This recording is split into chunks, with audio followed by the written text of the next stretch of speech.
Ассалаумағалейкум, сыр елі, жыр елі, сәлем берді киелі Қызылорда еліне.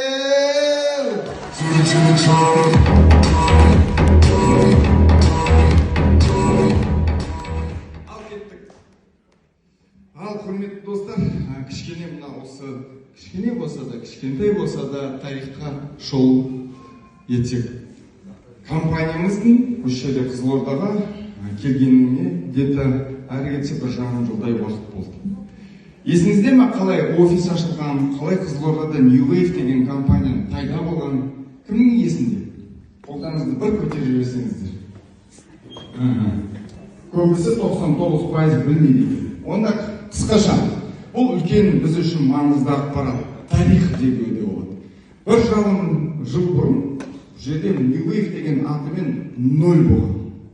0. Оған себепші осы жерде отырған екі кісі болған, және де осы жалпы Қызылорда ұжымы деуге болады, және де олардың үстінгі спонсорлары. Біз оларға сеніп, олар бізге келген кезде айтты, ұсыныстарын айтты. Қайдамызда осы жерден склад ашайық. Біз оған енді былайша айтқанда сенім білдіріп, қолдау көрсетіп, бұл кісілерге склад аштық. Ол әрине қомақты қаражат ететін іс-шара. Түсінесіздер ғой, Алматыдан затты жеткізіп келу.